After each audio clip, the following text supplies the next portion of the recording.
فہیم، یہ آپ کا بچہ ہے، اس بچے کو ناجائز مت بولے۔ میں انہیں یقین دلانے کی کوشش کر رہی تھی۔ بڑی بیگم بولی، اس گناہ کی پوٹلی کو گھر سے باہر پھینکو، نہ جانے کس کے ساتھ منہ کالا کر کے حویلی کے اکلوتے والد پر الزام لگا رہی ہے، میرے ساتھ اپنی ہر رات رنگین کر کے۔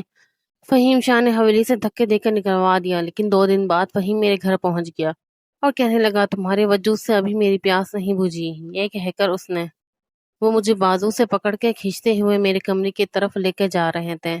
چھڑانے کی کوشش کر رہی تھی۔ میں نے کہا، فہیم مجھے کہاں لے کر جا رہے ہیں؟ میں نے اپنا بازو چھڑوانے کی کوشش کی، لیکن تھوڑی ہی دیر بعد انہوں نے لا کر مجھے میرے کمرے کے بیڈ پر پٹکا اور کہنے لگے، یہاں پر بیٹھو۔ آدھی رات کو تمہیں کس نے بولا تھا کہ کمرے سے باہر نکلو؟ میں نے غصے میں فہیم کی طرف دیکھا اور کہا، زیادہ مجھ پر حق جتانے کی کوشش ضرورت نہیں ہے۔ خبردار، جو آج کے بعد آپ نے یوں مجھ پر حق جتایا۔ میری بات سن کر ان کے ماتھے پر بل پڑنے لگے۔ کہنے لگے، تم کون ہوتی ہو؟ اب تم پر تمہارا کوئی حق نہیں ہے، صرف میں تم پر حق رکھ سکتا ہوں، تو میری مرضی کے مطابق چلو گی۔ ان کی بات سن کے مجھے تو غصہ آ گیا تھا، میرے تن بدن میں آگ لگ چکی تھی۔ میں نے کہا، مجھ پر حق جتانے کی کوشش کی؟ آپ کو کیا لگتا ہے آپ نے کہا کہ آپ مجھے اپنی بیوی سمجھ لیں گے؟ اس نگاہ کو آپ نے حویلی والوں کے سامنے بیان کیا ہے؟ حویلی والی کو بتایا ہے کہ میں آپ کی بیوی ہوں، جو میں آپ کی کوئی بات مانوں گی؟ پہلے آپ اپنے سب گھر والوں کو بتائیں نہ کہ آپ نے مجھ سے نکاح کر لیا ہے، تب ہی میں آپ کی بات مانوں گی، تب ہی میں یہ سمجھوں گی کہ آپ مجھ پر حق رکھ سکتے ہیں۔ میری بات سن کر انہوں نے ایک دم سے میرے جبڑے کو دبایا اور کہنے لگے، تم ہوتی کون ہو مجھے یہ بتانے والی کہ مجھے کیا کرنا ہے اور کیا نہیں؟ خبردار، جو آج سے دوبارہ سے تم نے مجھ پر حکم چلانے کی کوشش کی، میں اپنی مرضی کروں گا۔ جب میرا جی چاہے گا میں تب اپنے گھر والوں کو بتاؤں گا، میں تو اپنی مرضی کروں گا۔ اس کی بات سن کر مجھے غصہ آ جاتا ہے۔ میں نے کہا، خبردار، جو پھر دوبارہ سے مجھ پر حق جتانے کی کوشش کی، پہلے مجھے بیوی تو سمجھ لیں۔ میرا یہ کہنا تھا کہ وہ کہنے لگی، بہت شوق ہے نا تمہیں میری بیوی بننے کا بھی، میں اب تمہیں بتاتا ہوں کہ میں کیا ہوں۔ یہ کہہ کر وہ غصے میں میری طرف بڑھے تھے اور ان کا بدلتا ہوا رویہ دیکھ کر میں بہت زیادہ خوف میں مبتلا ہو چکی تھی۔ میں نے کہا، فہیم پاگل ہو گئے ہیں کیا؟ عجیب کے حرکتیں کر رہے ہیں، ابھی میرے کمرے سے باہر جائیں، ہم صبح بات کریں گے۔ کیونکہ اس وقت ان کا میرے کمرے میں ہونا مجھے بہت عجیب لگ رہا تھا اور کچھ غلط ہونے کا پتہ دے رہا تھا۔ اس وجہ سے میں انہیں کمرے سے باہر نکالنے کی کوشش کر رہی تھی، لیکن وہ جس طرح میری طرف قدم بڑھا رہے تھے، مجھے اب ان سے بہت زیادہ خوف محسوس ہو رہا تھا۔ میں نے کہا، پلیز فہیم، آپ یہاں سے جائیں۔ لیکن وہ اب جانے کو بالکل بھی تیار نہیں تھے۔ کہنے لگا، بہت شوق ہو رہا تھا نا تمہیں میری بیوی بننے کا، تھوڑا بہت جلد دیکھنا، حویلی والوں کو خود ہی معلوم ہو جائے گا کہ تم میری بیوی ہو۔ میں نے کہا، فہیم نہیں، ایسا نہیں کرے پلیز۔ میں خود کو ان سے چھڑانے کی کوشش کر رہی تھی، لیکن اگلے ہی لمحے وہ مجھے اپنے بازوؤں کے حصار میں لے چکے تھے، لیکن اب میں انہیں خود سے دور کرنا چاہ رہی تھی، لیکن میں ایسا نہیں کر سکی۔ ان کے سامنے میں ہاتھ جوڑتی رہی، لیکن وہ اپنی خواہش پوری کر کے وہیں پر سو چکے تھے اور میں نفرت مریم نے کہا ان کے چہروں کی طرف دیکھی جا رہی تھی۔ پہلے انہوں نے میری بے بسی کا فائدہ اٹھایا تھا، اب دوبارہ سے انہوں نے یوں میری بے بسی کا فائدہ اٹھا لیا تھا۔ مجھے اب خود پر غصہ آ رہا تھا، مجھے ان کے ساتھ نکاح ہی نہیں کرنا چاہیے تھا۔ نہ جانے عمر کے ساتھ کیوں نکاح کر بیٹھی تھی۔ میں ابھی اس بارے میں سوچے جا رہی تھی جب تھوڑی ہی دیر میں ان سے جھنجھوڑ کر اٹھایا اور کہا، دفع ہو جاؤ۔ وہ اپنے کمرے میں۔ خبردار، تم نے میرے کمرے میں آنے کی کوشش کی۔ آج میں ساری تمیز بھول چکی تھی۔ ہمیشہ میں انہیں عزت سے پکارتی تھی، لیکن آج مجھے ان پر اتنا غصہ آیا ہوا تھا کہ میں انہیں تمیز سے نہیں پکار رہی تھی، نفرت بھری نگاہوں سے بولے جا رہی تھی۔ میرا یہ کہنا تھا کہ انہوں نے مجھے کندھوں سے پکڑ کر پیٹ پہ بٹھایا اور میرے اوپر چیختے ہوئے کہنے لگے، تم ہوتی کون ہے مجھ سے اس انداز میں بات کرنے والی؟ اپنی اوقات دیکھی ہے؟ 2 ٹکے کی لڑکی ہو تو تم غریب خاندان سے تعلق رکھنے والی، تمہیں اس حویلی میں جگہ ملی ہوئی ہے، یہ کم ہے؟ تمہیں فہیم شاہ کے خلوت نصیب ہوئی ہے، تمہیں تو خوش ہونا چاہیے، بہت زیادہ خوش۔ یہ کہہ کر وہ خود ہی مسکرانے لگا تھا۔ میں نے کہا، مجھے اس طرح فہیم شاہ سے نفرت ہے اور تم کہتے ہو مجھے خوش ہونا چاہیے؟ یہ تمہاری خوش فہمی ہے کہ میں تمہاری دولت سے جائیداد سے خوش ہو جاؤں گی۔ میں ان لڑکیوں میں سے نہیں ہوں جو پیسوں پر مر مٹتی ہیں۔ خبردار جو آج کے بعد یوں میرے پاس آنے کی کوشش کی، نکلو یہاں سے، یہ کہہ کر میں اسے نکالنے کی کوشش کر رہی تھی۔ وہ کہنے لگا، یہ حویلی تمہاری نہیں ہے جو تم مجھے یہاں سے نکلنے کا کہہ رہی ہو، اور تم اچھی طرح سے جانتی ہو کہ دوبارہ تم نے مجھے یہاں سے نکالنے کا کہا تو میں تمہارے ساتھ کیا کر سکتا ہوں۔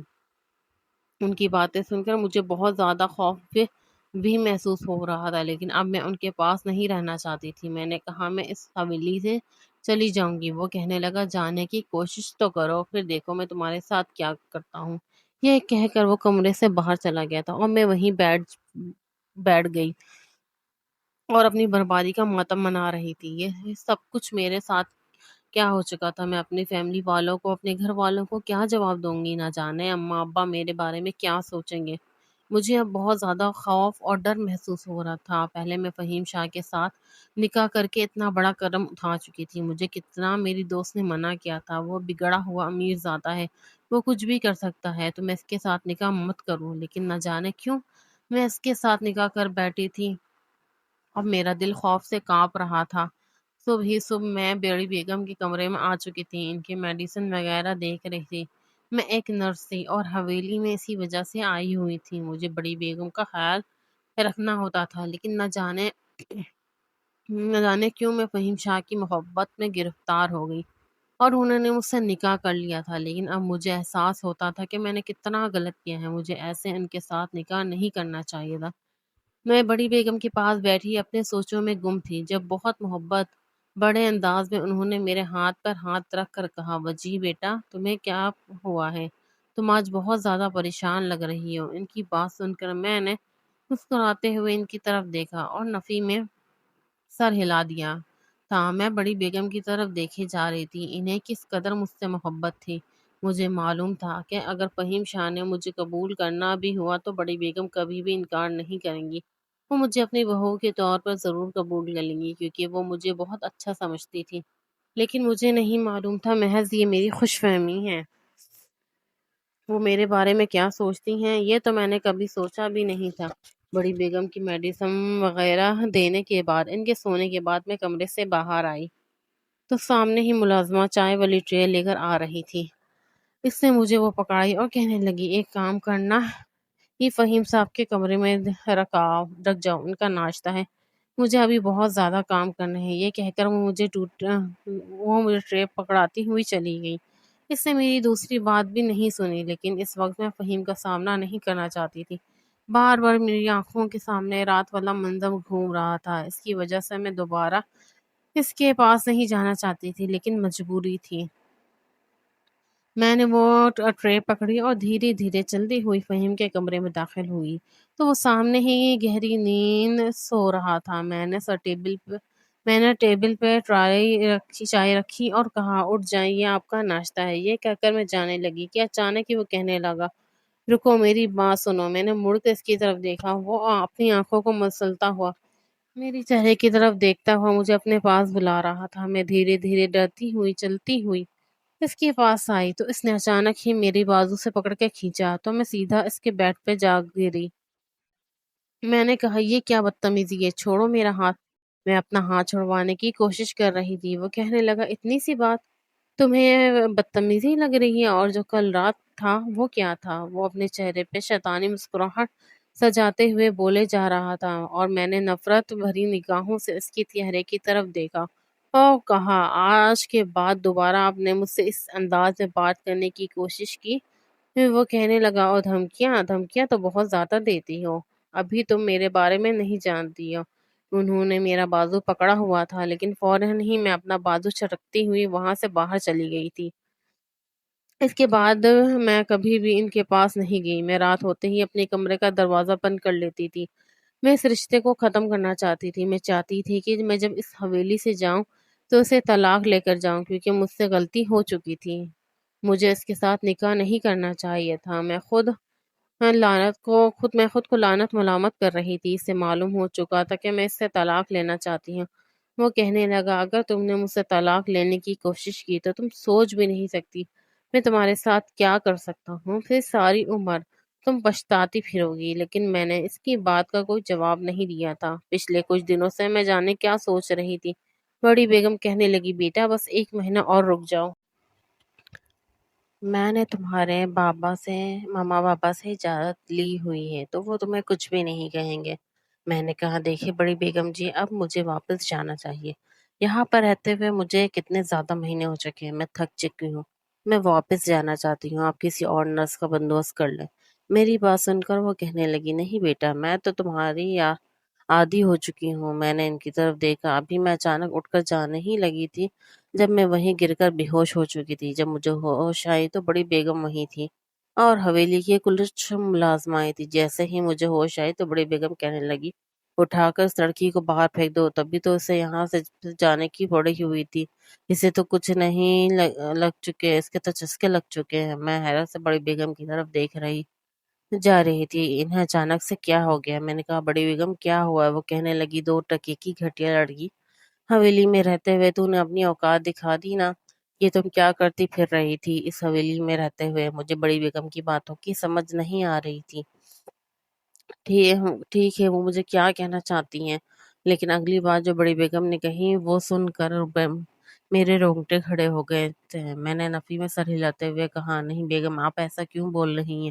میں نے کوئی گناہ نہیں کیا، بلکہ میں نے تو فہیم شاہ کے ساتھ ابھی میں کچھ کہنے ہی لگی تھی، بڑی بیگم نے میرے منہ پہ زوردار تھپڑ رسید کر دیا اور کہنے لگی، خبردار، جو تم نے اپنی گندی زبان سے میرے بیٹے کا نام لانے کی کوشش کی، اب تم نے یہ کہو گی کہ میرے بیٹے نے یہ سب کچھ کیا ہے؟ میں نے نفی میں سر ہلاتے ہوئے کہا، نہیں، میں ایسا نہیں بول رہی، میں آپ کو حقیقت بتاتی ہوں کہ آپ کے بیٹے نے مجھے، لیکن وہ آگے مجھے کچھ بولنے بھی نہیں دے رہی تھی۔ انہوں نے مجھے بازو سے پکڑ کر فرش پہ پھینک کر کہنے لگی، کس کا گناہ، کس گناہ کی پوٹلی کو گھر سے باہر پھینکو، نہ جانے کس کے ساتھ منہ کالا کرتی رہی ہے۔ اب حویلی کے علاقے وائرس پر اکلوتے وارث پر الزام لگا رہی ہے اور میں روتے ہوئے ارد گرد دیکھی جا رہی تھی۔ اچانک یہ سیڑھیوں سے اترتا ہوا فہیم شاہ اور کہنے لگا، کیا ہو گیا ہے، کیوں اسے گرائے بیٹھے ہوئے ہیں؟ وہ ایسے بول رہا تھا جیسے اسے مجھ سے کوئی لینا دینا ہی نہیں تھا، میرے بارے میں کچھ جانتا ہی نہیں تھا۔ بڑی بیگم نے اسی حقیقت بتائی تو اس کے چہرے کے تاثرات نہیں بدلے تھے، بالکل وہ نارمل انداز میں کھڑا ہوا تھا۔ کہنے لگا، اماں بیگم، آپ دیکھ رہی ہیں، اسے گھر سے باہر اٹھا کر پھینک دے، مجھ پر الزام لگا رہی ہے، اس نے اپنی اوقات دکھا دی ہے۔ وہ غصے میں نفرت سے پڑی نگاہوں سے میری چہرے کی طرف دیکھتے ہوئے بولے جا رہا تھا، مجھے یقین ہی نہیں آ رہا تھا یہ وہ شخص ہے جو مجھ سے محبت کا دعوے دار تھا اور آج یہ میرے کردار پر انگلی اٹھا رہا تھا، بلکہ سیدھا سیدھا داغ لگا رہا تھا، کہہ رہا تھا کہ میں بالکل بھی اچھی نہیں ہوں۔ ہمیشہ سے اسے مجھ پر شک تھا۔ میں نے اس کے بعد بڑی بیگم کو اپنے بارے میں کسی قسم کی خود صفائی نہیں پیش کرنے کی کوشش کی، کیونکہ میرے پاس کہنے سننے کو کچھ بچا ہی نہیں تھا۔ میں نے کہا، میں اپنا سامان والا بیگ لے کر آئی ہوئی، میں بھی مزید اس حویلی میں ایسے گھٹیا لوگوں کے ساتھ نہیں رہنا چاہتی۔ تمہیں تو میں کبھی معاف نہیں کروں گی، خدا تم سے پوچھے گا جو تم نے جو کچھ میرے ساتھ کیا ہے۔ ایک دن تم خود آؤ گے اور سب کو حقیقت بتاؤ گے۔ وہ ہنستا ہوا کہنے لگا، پاگل ہو گئی ہو کیا؟ میں نے جب کچھ کیا ہی نہیں تو کون سی کیسی حقیقت میں بتاؤں گا؟ بیگم صاحبہ، آپ اسے گھر سے باہر نکلوا کر پھینکیں۔ کب سے آپ کے بیٹے کے بارے میں فضول قسم کی باتیں کیے جا رہی ہے۔ کاش کہ مجھے پتا ہوتا کہ وہ شخص مجھے یوں دھوکہ دے گا تو میں کبھی اس کے ساتھ شادی نہ کرتی، کبھی اس کے ساتھ نکاح نہ کرتی۔ میں اپنے گھر والوں کو بھی دھوکہ دے چکی تھی اس کے ساتھ نکاح کر کے۔ نہ جانے اب میں نے گھر جا کر اپنی ماں کو کیسے سامنا کرنا تھا، انہیں کیا بتانا تھا کہ میں حویلی سے کیا ان کے لیے تحفہ لے کر آئی ہوں۔ میں نے اپنا بیگ اٹھایا اور گھر سے باہر نکل گئی۔ کافی دور حویلی سے میرا گھر تھا۔ جب میں گھر پہنچی تو مجھے یوں اچانک گھر میں دیکھ کر اماں میری طرف آئی اور کہنے لگی، بیٹا تم اچانک سے آ گئی ہو، بتایا بھی نہیں۔ میں اماں کے گلے لگ کر بہت شدت سے رونے لگی۔ وہ کہنے لگی، کیا ہوا، تم اتنا زیادہ کیوں رو رہی ہو، سب ٹھیک تو ہے نا؟ وہ پریشانی کی حالت میں مجھ سے پوچھے جا رہی تھی، لیکن اس وقت میرے پاس کہنے کو کچھ بھی نہیں بچا تھا۔ میں بہت شدت سے روئے جا رہی تھی۔ اماں کہنے لگی، مجھے بتاؤ نا بچیا، تمہیں کیا ہوا ہے؟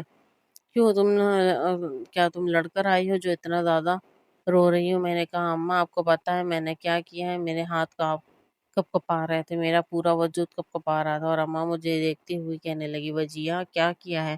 مجھے بتاؤ نا، وہ بہت تنوی سے مجھ سے پوچھ رہی تھی، جیسے انہیں یقین تھا کہ میں کچھ غلط نہیں کر سکتی۔ میں نے کہا اماں، میں نے فہیم شاہ کے ساتھ اس کے آگے میں کچھ بول بھی نہیں سکی، بہت ہچکی اور سسکیوں کے ساتھ تھوڑا بولنے لگی۔ اماں نے ایک دم سے میرے منہ پہ ہاتھ تماچا رسید کر دیا اور کہنے لگی، یہ تو کیا بکواس کر رہی ہے، کیا کر کے آ رہی ہے؟ اماں نے مجھے پکڑ کے کندھوں سے جھنجھوڑ کے رکھ دیا تھا، غصے میں بولی جا رہی تھی کہ مجھے بتا تو نے کیا کیا؟ میں نے کہا اماں، یہ کہہ کر پھر سے میں بہت شدت سے ڈرنے لگ گئی تھی۔ اماں مجھے مارنے پیٹنے لگی تھی، اتنے میں ابا بھی آ چکے تھے۔ کہنے لگے، کیا ہو گیا، کیوں بچی کو مار رہی ہو؟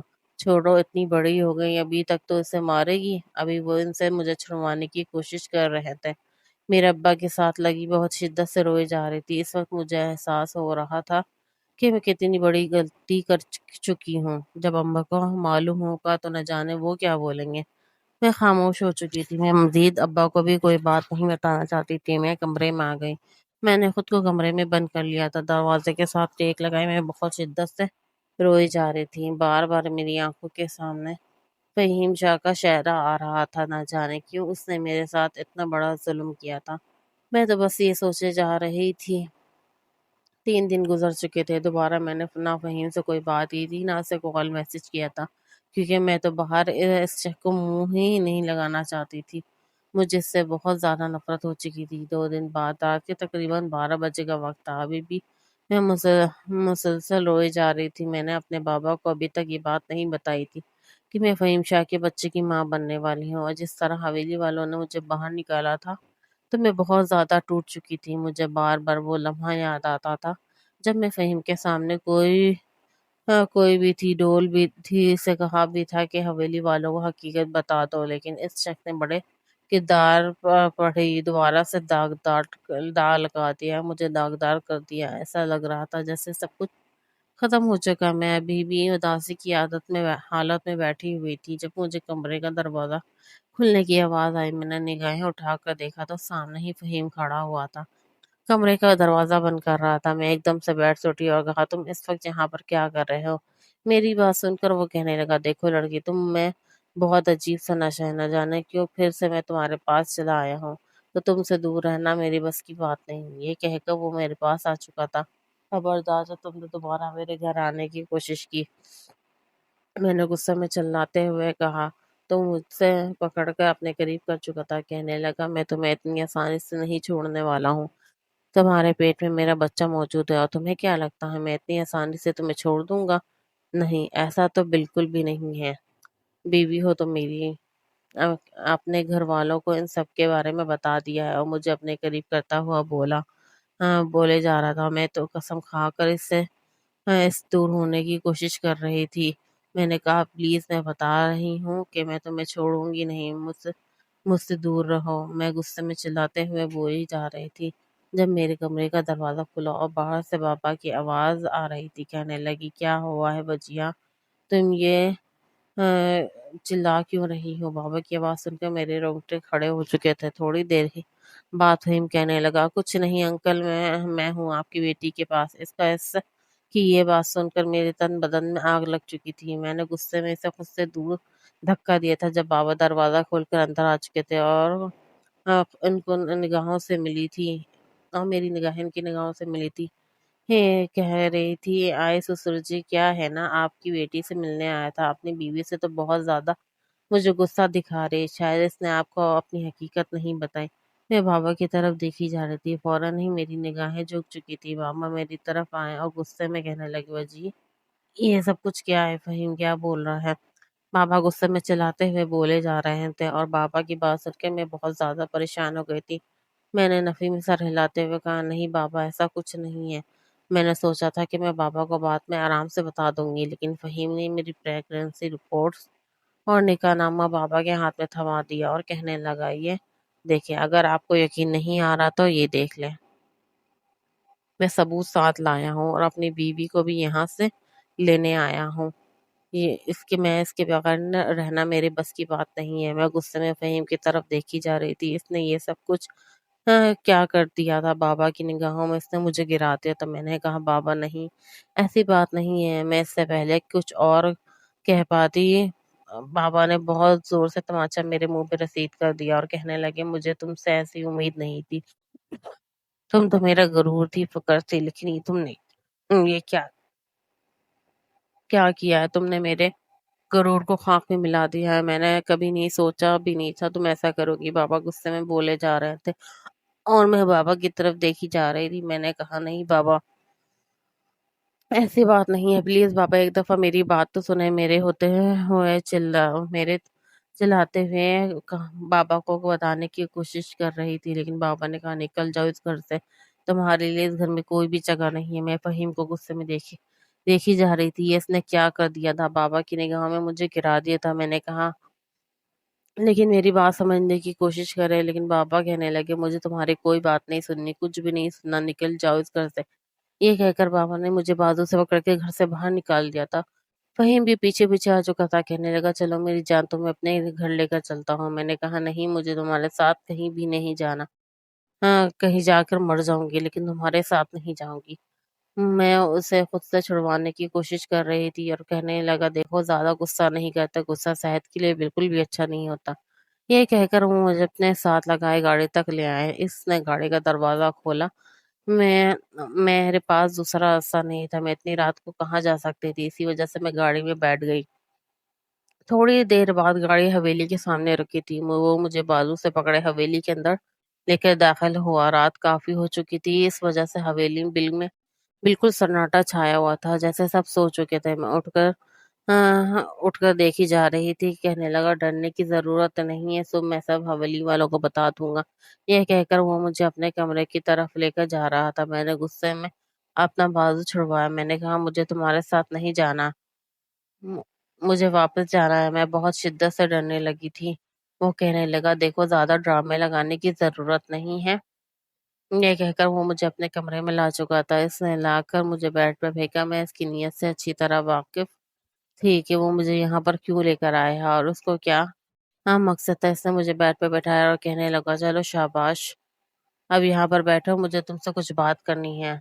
میں نے خود سے اس کی طرف دیکھ کر کہا مجھے آپ سے کوئی بھی بات نہیں کرنی، پلیز مجھ سے دور رہیں۔ لیکن وہ کہنے لگا دور رہنے والی بات تو نہ کرو، تم سے تو دور رہنا میرے بس کی بات ہی نہیں ہے، مسکراتے ہوئے بولے جا رہا تھا۔ اگلے ہی لمحے وہ میرے قریب آ چکا تھا، میں رونے لگی، سسکنے لگی۔ میں نے کہا تم نے مجھے صرف استعمال کیا ہے، اس سے زیادہ تم نے میرے ساتھ کچھ نہیں کیا۔ وہ کہنے لگا ہاں استعمال کر کے پھر چھوڑ دوں گا نا، اگر نکاح کیا ہے۔ میں خود کو چھڑانے کی کوشش کرتی رہی لیکن اس سے مجھے نہیں چھوڑا۔ اگلے دن وہ میرا ہاتھ پکڑ کے مجھے نیچے لے آیا اور ساری حویلی والوں کو کہنے لگا ہاں میں نے جھوٹ بولا تھا، یہ میری بیوی ہے اور یہ بچہ بھی میرا ہے، بس اس کے آگے میں کسی سے کوئی بات نہیں سننا چاہتا۔ سب اس کی طرف دیکھے جا رہے تھے۔ بڑی بیگم کہنے لگی پاگل ہو گئے کیا، تم یہ کیا بکواس کر رہے ہو، تم نے اس 2 ٹکے کی لڑکی کے ساتھ شادی کی ہے اور میں مطلب ام، مجھے ہمیشہ بیٹی بیٹی کہہ کے پکارنے والی عورت آج مجھے 2 ٹکے کی لڑکی بول رہی تھی، صرف اس وجہ سے کہ ان کی بیٹے نے میرے ساتھ شادی کی تھی۔ میری آنکھوں میں نمی تیرنے لگی تھی، لیکن اس نے مجھے اپنے ساتھ لگا لیا اور کہنے لگا ہمیشہ آپ کہتی تھی نا کہ وجیہہ بہت اچھی ہے، وجیہہ ہاں بہت خیال رکھنے والی ہے، تو آج میں نے وجیہہ کے ساتھ شادی کر لی ہے، اسے اپنی بیوی کے طور پر قبول کر رہا ہوں۔ تو آج آپ کو وجیہہ اتنی بری کیوں لگ رہی ہے؟ وہ حیرت سے اپنے بیٹے کی طرف دیکھی جا رہی تھی۔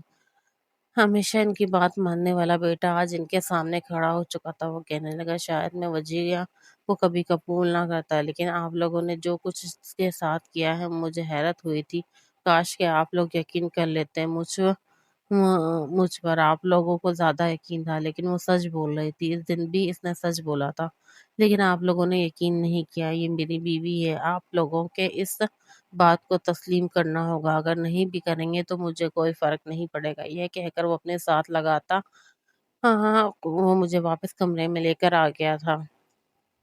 میں نے اسے خود سے دور دھکا دیا اور کہا پہلے آپ نے اپنے لیے میرے دل میں نفرت پیدا کی، اب کیوں اپنے گھر والوں کی نظروں میں گرنا چاہتے ہیں؟ چھوڑے مجھے نہیں چاہیے آپ کا ساتھ رہنا، میرے گھر والوں کی نظروں میں بھی آپ مجھے کوئی فرق نہیں پڑتا، کسی سے بھی جو مرضی سوچیے۔ کہہ کر اس نے مجھے قبول کر لیا تھا اور ہمارا ولیمہ بھی ہو چکا تھا۔ سارے گاؤں والوں کو معلوم ہو چکا تھا کہ میں فہیم شاہ کی بیوی ہوں۔ آہستہ آہستہ ماما بابا بھی میرے ساتھ ٹھیک ہو چکے تھے، کیونکہ انہیں معلوم تھا کہ میں فہیم کی باتوں میں آ کر یہ غلطی کر چکی ہوں، لیکن میں نے انہیں دھوکہ نہیں دیا تھا اور بڑی بیگم کو بھی آخر مجھے قبول کرنا پڑا۔